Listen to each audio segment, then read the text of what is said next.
In tech, we sometimes look at experience something that we worship. However, to be frank, a lot of times our experience is what's holding us back from achieving things. The CTO that's trying to do what worked for them in the past, people who are overcorrecting for months on end, people are trying to use the same playbooks from 2016 because it worked back then. We have to learn how to wield our experience correctly or we become enslaved to it. The gist is that experience is often overrated. Yeah, you told so hard to get your experience, and I understand why you value it. And still, sometimes that experience might not be correct in this specific scenario, or it might no longer be correct, or you can learn something else out of what you think you learned. And when we don't realize it, it's problematic. Yeah, we think that experience equals wisdom, but that's not always the case. And the problem is not with experience per se, the problem is with unexamined experience. We just think about what we learned and we try to immediately apply it where we are right now, assuming that whatever we learned in the past has to be the same scenario here. That's not how you get amazing teams. That's not how you create an organization that's adapted to today, because things change. Whatever you learned in the past, sometimes, yeah, it's hard-earned experience that you can apply. Other times, it has got nothing to do with reality. And most of the times, you have to learn how to find that sweet spot in the middle, because your experience tells you something, but it's not as simple as just copying and pasting what worked in the past, but you have to also bring in some new learning, some new ways of looking at things, and coming up with the right solution right now. That's what we're going to be talking about in this video, overvaluing our experience and how to break out of that loop. By the way, if you're new here, hi, I'm Aviv Ben-Yosef. I'm a tech executive coach and consultant. I help people just like you create teams worth leading, because life's too short to lead mediocre teams. And as part of that, I'm sharing my experience helping people just like you. Am I putting too much weight on my experience? I just might be. That's why I always love it when I get feedback from you all. So if you have any comments on the videos, on the articles, whatever, I always really appreciate it. So as you're listening, if you think I'm committing a mistake here, let me know, okay? I'm always replying to everyone in the comments. Love it. So now let's talk about some of the common pitfalls that our experience sets us up for. Trap number one, overcorrecting past mistakes. Do we want to correct past mistakes? We sure do. However, sometimes because we learn it and we're like, fool me once, shame on me, we take it too far. A real example that I got to witness not too long ago was about a startup with the same group of founders as their previous startup. In the previous startup, they committed a mistake of working tirelessly, actually delivering a bunch of code, but never connecting enough with their market, with potential customers. They ended up with a complete solution no one wanted. That startup did not go really well. What they're doing right now, they're doing it the entire way around. They want to get feedback. However, they let the pendulum swing too far, and now what they're essentially doing is getting all the feedback. As in, they've been toiling for months on getting feedback from every potential client, every potential sub-market. They have not started trying to sell anything, even though they already have some nice MVPs going. They're only focusing on design partners and getting feedback here and feedback there, and they're not trying to sell anything because they're so scarred from the past. What does that mean? That they're now wasting months getting into the actual truth, because you have to be right there in the middle. You can't just build without talking to anyone.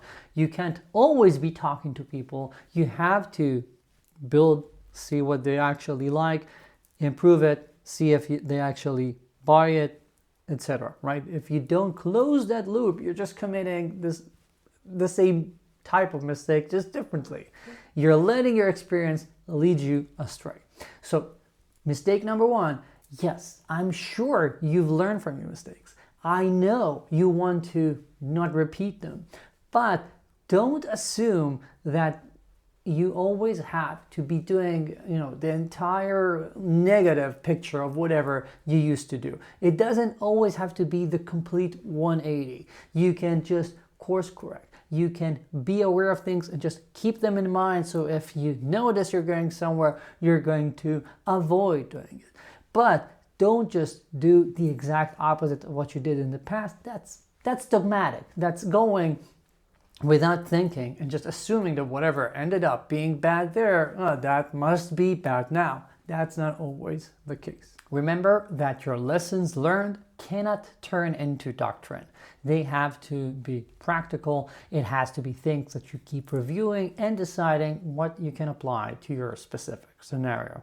Mistake number 2 is treating your success as the sacred blueprint. Whatever ended up working for you, that must be it. This is about a different sort of mistake that I see, especially with those who are successful. Those people who try to be the serial entrepreneurs, people who have had success because they already sold one startup or because they were already a successful tech executive in one company and now they're trying to do the same in another one. The mistake here is thinking, okay, I already know this, I got this, I did this once, we did exactly 1, 2, 3, I gotta be doing exactly 1, 2, 3 right here. That's the only way of being successful. We sort of become like monks believing solely that sort of Bible. It worked here, it has to work now. That's what I'm doing. I'm not trying to change anything. I'm just trying to hold everything precisely as it is because I hope that if I just do it again, I'm gonna be getting the same success all over again. Unfortunately, that's not how life is. You're not doing, clinical experiments in a laboratory where you're just restarting the experiment with the same starting point. The world is not that simple. We have to learn that things adapt. And therefore, even if it worked perfectly that time, it doesn't mean that you are now in exactly the same scenario. And it doesn't mean that that path, you ended up taking a path that got you where you wanted to get, but it doesn't mean that that's the only way of getting there. Sometimes there are other options and they might be just as good, if not even better. And we have to be open to that or we become too locked up. This is the exact opposite of the previous trap. Avoiding things completely or latching onto them and not letting them change at all. Both are mistakes. As software people, it's all about the trade-offs. We have to find the middle way, right? So here, this is about, for example, if someone comes to you, someone in your team, and says, hey, I think I've seen this work for us in the past. I've done it like this in the past. And you're like, no, this is how we do it here. No, stop right there and let them talk. Listen, see if you can actually find something here that can work. Don't be a slave or don't get trapped by your own experience. Think about what's possible, what you can be doing differently, and try that out. Trap number 3 is the ossified experience, which is similar to the previous trap, because this is about getting our experience and thinking not that it's the only thing, but thinking, okay, I know this, and that's it. We stop learning. We stop looking for new ways of doing things, not because, again, we assume that's the only way of doing things, but because we assume, okay, I've done it. I'll just do the same stuff. That's good enough. I'm not trying to find if there's a different way of doing things, not because I don't think there's a better way, but because I think that my way is gonna be okay enough. And some of the times that's the truth, but other times, again, it's like, that person that still has those books that told them how to use Windows 98 coming to you today trying to set up their new Mac. It's not gonna work. Yeah, it worked perfectly fine in the past. There was nothing wrong about it. And if I were trying to set up Windows 98 today, it might have just worked. But it's no longer the universe we're at. I cannot use this ossified old experience. I have to revamp. I have to learn something new. So in this scenario, this is about learning, for example, and this is a real case scenario that I keep seeing, that people who work with specific org structures, like they had their front-end, back-end mobile teams in their past startup, now they're trying to do the exact same. Like, okay, I agree, it can work. It has worked for you. It doesn't mean that if you have these functional teams that you're never going to have any success. But look around. What so many of us are seeing being much more impactful is having these cross-functional teams, right? These work much better. And they're like, no, this has worked. We're going to do it like that because I don't want to relearn anything.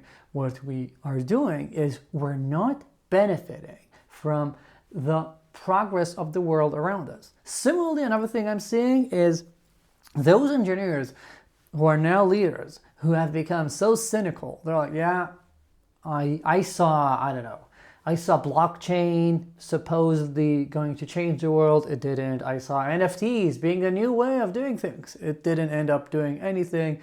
And I saw all those hype bubbles. Therefore, whatever's happening right now, that surely is also a hype bubble. I'm not going to try to do anything with AI. And I agree, you should not assume that the hype is what, everything is going to be perfectly, amazingly well with AI. Just do everything like this, everything like that. Okay, no. But if you rely on your ossified experience of, the bubbles in the past ended up being bubbles, and that means you're not going to adopt what's happening right now. You're not even going to try. You're going to have an ear out to see what's happening. You're going to miss out on a bunch of things, right? People thought that cloud was a bubble. I'm assuming you don't have racks of servers in your office right now, right? You're using the cloud because for virtually every startup, that's actually much better, even if DHH says otherwise. That means that you have to not rely too heavily on how things work, but keep your ears out, keep learning, keep trying new things, and not assume that you already know it all, that it's not worth it to try to learn anything extra right now. Essentially, if you look at something and say, that didn't work for us, we tried it 8 years ago, you're letting your experience die, because what didn't work 8 years ago might have changed. You might have reached the perfect end result. Like, you learned exactly what was there to learn 8 years ago, but things have changed. It's no longer the case. Check it out, relearn, try something new. That's something that will ensure that you don't get trapped by your experience. What can you do differently? So we went over the different traps. I want you to have a few quick takeaways. Takeaway number one is diversity. And experience diversity is not something that we talk about enough, I think, in the industry. Diversity in experience means that you're not trying to get only people who work with you in the past. It's good to have some people you work with. It's a lot easier. You reduce a lot of risk, but you don't want to have everyone, people from the same class with you, people who work with you at that startup, because then you're essentially all in a bubble. It's a bit like, marrying your cousins. It's not gonna go too well. You need some more diversity in the gene pool. And to get there, you want to ensure that you're not just looking for the same typecast. You get people who maybe some of them worked in startups, some of them come from big tech, some of them are computer scientists, some of them are self-learned engineers, some of them, I don't know, they just came over from mechanical engineering, and I see people all over the place from different backgrounds, from different countries, and from people who are young, people who are older, people who are parents, people who aren't. Having that sort of diversity means that you get a bunch of different experiences. So experience by itself, your experience, the one that only you have, is valuable to a point. If you have a bunch of different experiences, then you all of a sudden get experience that's amplified, because what has worked for more people from diverse backgrounds it just is more robust. It means that it is more likely to work. It means that you just might notice what might not work because someone has had the right experience to tell you, yeah, I know that this and that's what people say, but specifically when you do this and that, or when we value this over that, then I was bitten, and then maybe we need to think about something else. So don't allow yourself to be trapped by trying to get the same experience 20 times. get diverse experience in the company. Similarly, get external friction. Don't breathe your own exhaust. Get help from your peers, go to conferences, talk to people, see what others are doing to address similar issues.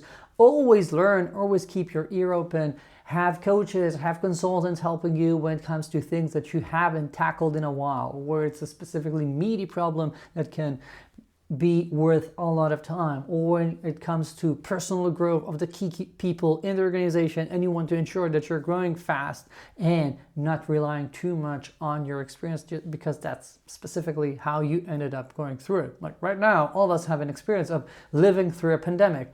Does that mean that the lessons we learned over those years are always going to be the only lessons? No. So get some external feedback, get some external help. By the way, if you need some external feedback with a coach, my details are in the video description, but get something so you get some external learning going on. You're not just trapped within your organization. Have systemic experimentation going on. Try things regularly. I actually have a video about habitual innovation, about intermissions and how you do that. It will be somewhere here on screen. I don't want to get too long into that, but that by itself also ensures that you're learning new things and you're not letting the ossified experience take control of you. And lastly, just question things. Ask yourself, is that really the only way? Can I do things differently? Am I too beholden to how things worked out for me in the past? And you will gain more experience. Your experience will become just that more robust and that more meaningful, but you're not going to become enslaved to it. Experience is only valuable once you keep learning and honing it. Once you become too clinging to it, to a specific snapshot of it, it quickly starts deteriorating. It starts losing its effect. I don't want you to get there, and I hope that this video will help you keep learning and honing your experience. That's it. Thank you. Again, if you have any feedback, I really appreciate that. So you have the comments, you have my email. Let me know. Maybe you can help me hone my experience. And if you like this, please like and subscribe, and I'll see you in the next video. Ciao.